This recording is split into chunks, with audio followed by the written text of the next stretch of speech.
እግርህን ካነጻ ሌላ ሰውነትህ ምን ይሆናል?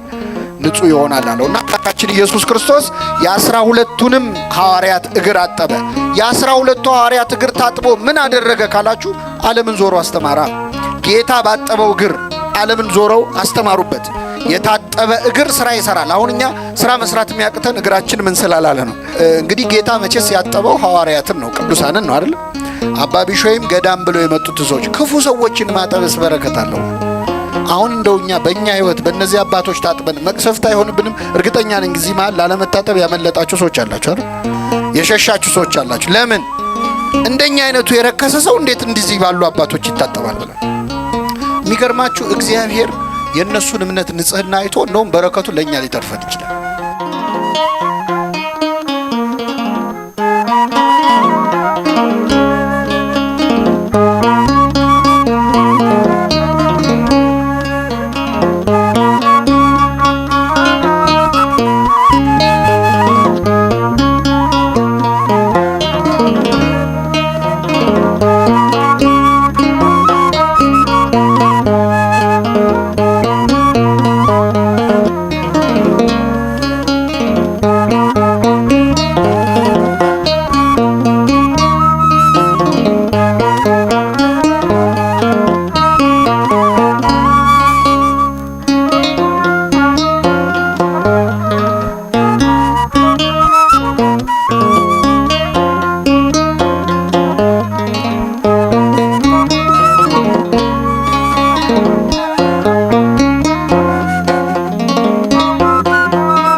ጉባኤው በጸሎት ከመከፈቱ በፊት አባቶቻችን በተግባር ወርደው ተንበርክከው የሁላችንን እግር አጥበዋል አይደል? ስለዚህ ትውፊት መነሻ ስለሆነው ስለ ዮሐንስ ወንጌል ምዕራፍ 13 ሶስት ቁም ነገሮች ብቻ ነግሬያችሁ ወርዳለሁ። እግዚአብሔር አምላካችን ከሁላችን ጋር ይሁንልን። ርዕስ ያደረግነው ቃል አለው በዮሐንስ ወንጌል ምዕራፍ 13 ከቁጥር 4 ላይ ጌታ ሆይ እጄንም ራሴንም ጭምር እንጂ እግሬን ብቻ አይደለም ብሎ ሐዋርያው ቅዱስ ጴጥሮስ የተናገረው ቃል ነው። በዚህ ቃል ተነስተን ጥቂት ነገሮች እንማራለን። እግዚአብሔር አምላካችን በቸርነቱ እንዲያስተምረን ቅዱስ ፈቃድ ይሁንልን። መድኃኒታችን ኢየሱስ ክርስቶስ ሊሰቀል አንድ ቀን በቀረው በጸሎተ ሐሙስ የመጨረሻውን ምስጢረ ቁርባን ባስተማረባት በዚያ ምሽት አንድ ታላቅ ነገር አድርጎ ነበር። ይኸው ምንድነው?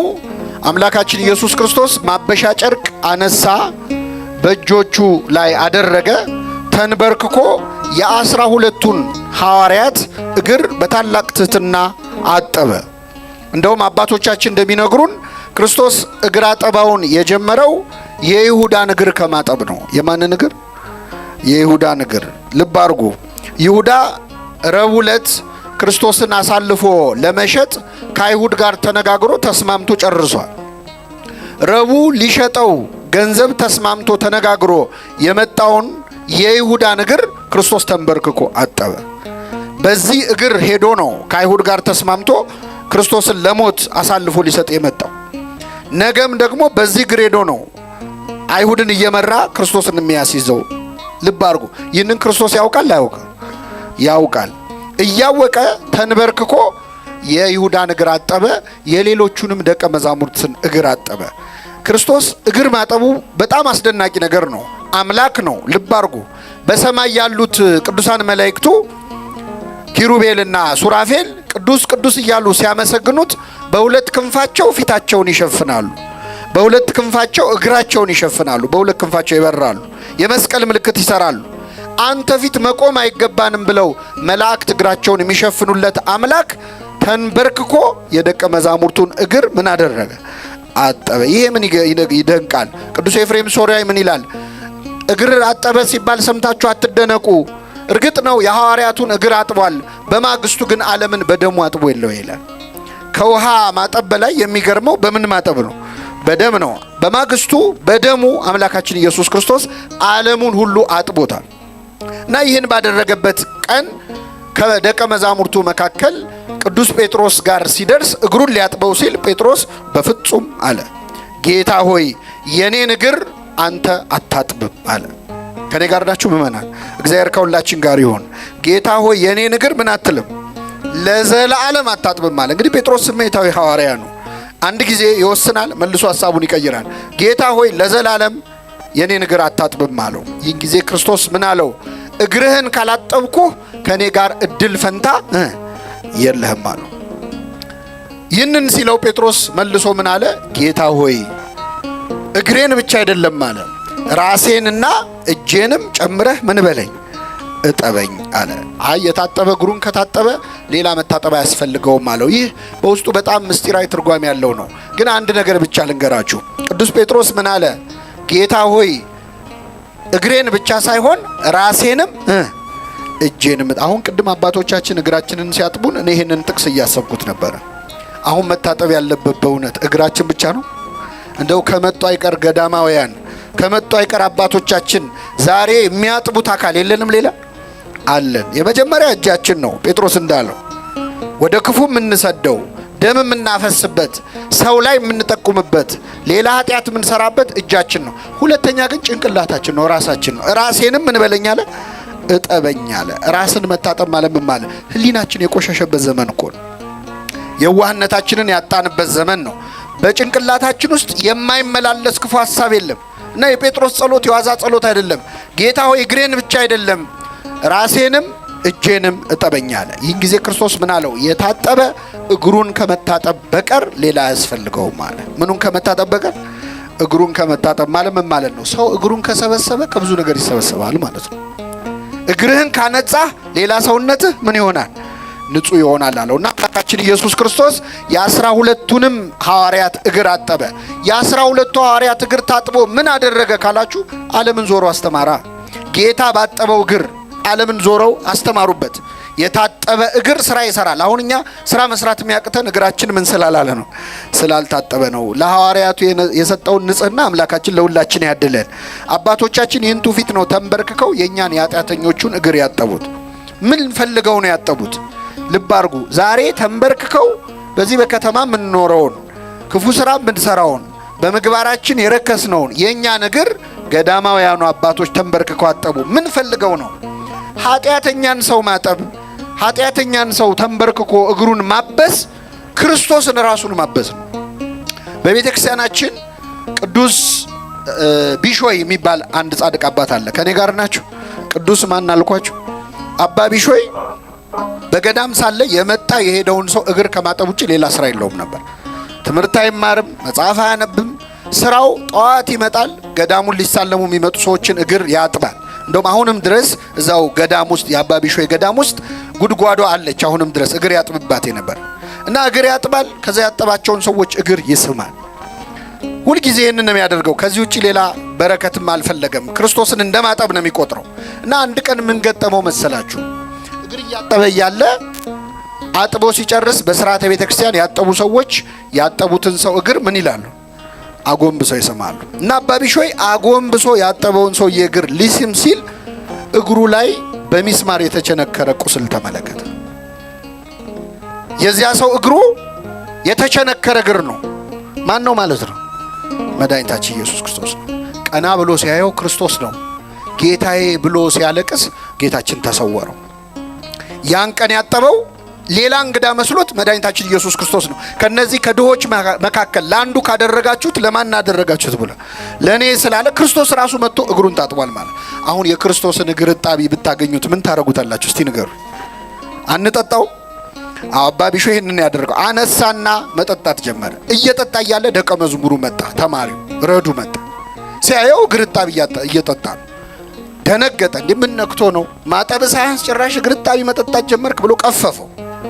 ግድ የለህም ምን ካጠጣ ነው? ኧረ እኔ ላንተም ቀፎኛል አላደርገውም። ግድ የለህም ጠጣ። አላደርገውም። ሶስተኛ ለመነው። መጨረሻ የጌታዬ እግር ነው፣ ክርስቶስን እኮ አጠብኩታል ነው እንዴ ብሎ ሊጠጣ ሲመጣ ውሃው በኖ ተኖ ጠፋ። ይህ ወሬ መነኮሳቱ ጋር ዘንድ ደረሰ። አባ ቢሾይ እኮ ክርስቶስን አጠበው፣ በረከት ተሳተፈ ብለው ማይበረ መነኮሳቱ ታወኩ። እግር በማጠብ ያገኘውን በረከት። ከዛ ምን አሉ? ለሱ የታየ ክርስቶስ ለኛም እንዲታየን ሱባኤ ግባልን አባታችን፣ እኛም የምናየው ክርስቶስን አሉ።